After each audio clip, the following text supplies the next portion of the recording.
Hello, मेरा नाम है तेजवीर और स्वागत है आपका मेरे इस चैनल में जिसका नाम है एनीथिंग इन्फॉर्मेटिव। जब भी हम ड्रग्स की बात करते हैं तो सबसे पहला नाम मैक्सिको का आता है, क्योंकि मैक्सिको ही ऐसा देश है जो कि नॉर्थ अमेरिका को 90% ड्रग्स सेल करता है। वैसे तो साउथ अमेरिका के और कई देश जैसे कि वेनेजुएला, पेरू, एक्वाडोर, पनामा, ये सारे ही देश ड्रग की ट्रैफिकिंग के लिए बदनाम हैं, लेकिन इनमें सबसे बड़ा नाम आता है मैक्सिको का, क्योंकि मैक्सिको में ही दो सबसे बड़े ड्रग डीलर पाए गए, जिनमें से एक है पाब्लो एस्कोबार और दूसरा है एल चैपो। ये दोनों ही अपने समय के सबसे बड़े ड्रग डीलर थे। लेकिन आज हम बात करने जा रहे हैं एल चैपो के बारे में। एल चैपो इन्वॉल्व था ड्रग ट्रैफिकिंग में, मनी लॉन्ड्रिंग में, वेपन्स ट्रैफिकिंग में, ह्यूमन ट्रैफिकिंग में, मर्डर, किडनैपिंग, ब्राइबरी, ये सारे उसके मेन प्राइमरी काम थे जो कि वो अक्सर करता था। लेकिन submarines, boats, ship, trains, helicopter और कार्गो प्लेन्स, ये भी वो बेचता था इलीगल तरीके से। और अगर हम एक आसान भाषा में उसके बारे में बताएं तो वो एक बिलियनर था और बादशाह था क्राइम की दुनिया का। एल चैपो का जन्म 1957 सिनालोआ नाम के एक शहर में मैक्सिको में हुआ था। एल चैपो के पिता ओपीएम की खेती करते थे। अगर आप लोगों को ओपीएम के बारे में नहीं पता तो ओपीएम ही एक ऐसा पदार्थ है जिसे प्रोसेस करके ये सिंथेटिक नशे यानी कि केमिकल ड्रग्स बनते हैं। हीरोइन और कोकेन इसी की एग्जांपल्स हैं। मैक्सिको अपना नशा सारी दुनिया में भेजता है, जिसमें US, Canada, Europe, Asia, Africa and Australia भी आते हैं। इन्हीं सभी कंट्रीज़ में वो अपना ड्रग्स बेचकर बिलियन डॉलर कमाते हैं।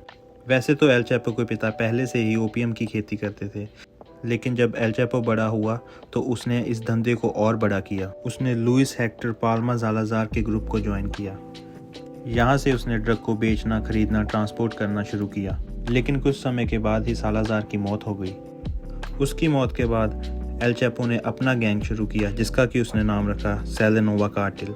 सिनालोआ उसने इसलिए नाम रखा क्योंकि उसकी पैदाइश इस शहर की थी, और देखते ही देखते सिनालोआ ग्रुप अमेरिका को ड्रग बेचने वाला सबसे बड़ा ग्रुप बन गया। लगभग मैक्सिको 400 बिलियन का बिजनेस करता है अमेरिका को ड्रग्स बेचकर, लेकिन अमेरिका 600 बिलियन खर्च करता है कि वो ड्रग्स किसी तरह हमारे देश में ना पहुंचे।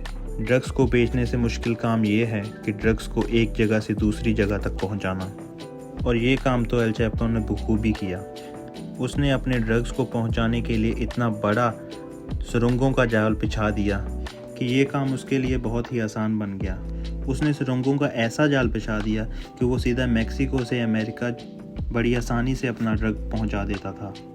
लगभग 4 दशक तक उसने ऐसे ही अपना ड्रग्स को बेचा, और उसने ऐसे ही बहुत सारा पैसा कमाया और बहुत पावरफुल इंसान बन गया। लेकिन इस बात से यूएसए बहुत परेशान था, क्योंकि बहुत ही ज़्यादा ड्रग एडिक्ट बन रहे थे उनके देश में। तो फिर अमेरिका की सरकार ने मैक्सिको की सरकार के ऊपर बहुत ही प्रेशर डाला कि एल चैपो को गिरफ्तार किया जाए। तो फिर साल आता है 1993, जब एल चैपो को पहली बार गिरफ्तार किया गया, और इसके बाद एल चैपो को प्यूंटे गरनेट, जो कि उस समय की सबसे ज़्यादा मैक्सिमम सिक्योरिटी वाली जेल थी मैक्सिको की, वहाँ पे रखा गया। और अब यहाँ मैक्सिको की कोर्ट ने एल चैपो को 20 साल की सज़ा सुनाई, यानी कि 20 साल वो अब जेल में रहेगा। लेकिन मैक्सिको की सरकार की सबसे बड़ी यही गलतफहमी थी कि उन्होंने मान लिया कि एल चैपो को जेल में डालने से उसका केस क्लोज हो गया। लेकिन यही से अब आता है कहानी में ट्विस्ट, क्योंकि वो जेल में बैठकर अब जेल से भागने का प्लान बनाना शुरू करता है। तो इसमें सबसे पहले एल चैपो ने ये काम किया कि उसने जेल के कर्मचारियों से और सहयोगियों से दोस्ती करनी शुरू की, और माना जाता है लगभग 73 आदमियों से उसने दोस्ती की, जिनको कि बाद में उसने रिश्वत दी। उसके बाद दिन आता है 19 जनवरी 2001। अब इस दिन तक लगभग 8 साल एल चैपो ने अपनी ज़िंदगी के इस जेल में गुजार लिए थे। लेकिन आज का दिन ही मैक्सिको की सरकार के लिए बहुत ही ज़्यादा शर्मिंदगी का दिन साबित हुआ, क्योंकि आज के दिन ही मैक्सिमम सिक्योरिटी वाली जेल एल चैपो तोड़कर भाग चुका था। अब मैक्सिको की पुलिस बहुत परेशान, उन्होंने तफ्तीश शुरू कर दी।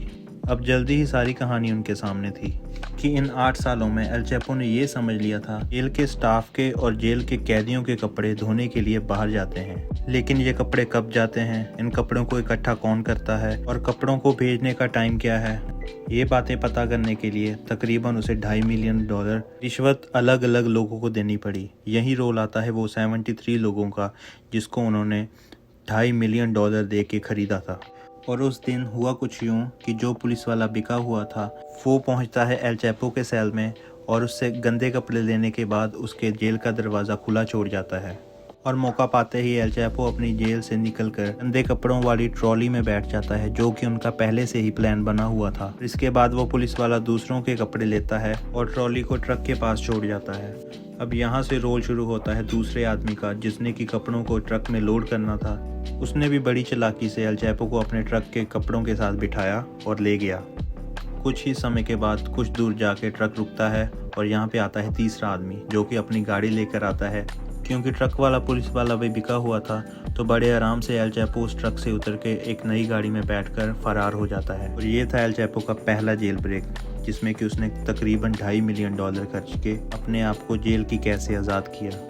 लेकिन उसकी आज़ादी सिर्फ 13 साल की ही थी, क्योंकि 13 साल बाद एल चैपो दोबारा पकड़ा गया। किसी मुखबिर की टिप से एल चैपो को दोबारा एक सुरंग से पकड़ा गया। तकरीबन 13 साल एल चैपो इस जेल से बाहर रहा और इन 13 सालों में एल चैपो ने अपने आप को इतना ज़्यादा मजबूत कर लिया कि अब उसकी नेटवर्क और भी बड़ी हो चुकी थी। यही नेटवर्क की मदद से वो दूसरी बार भी जेल से भागा। और ये स्टोरी हम बताएंगे आपको इसके दूसरे पार्ट में, यानी कि पार्ट 2 में। और इस वीडियो के पार्ट 2 को देखने से पहले इस वीडियो को लाइक करें, कमेंट करें, शेयर करें और मेरे चैनल को सब्सक्राइब करें। और बहुत ही जल्दी मिलते हैं इस वीडियो के नेक्स्ट पार्ट में। तब तक के लिए साइन ऑफ।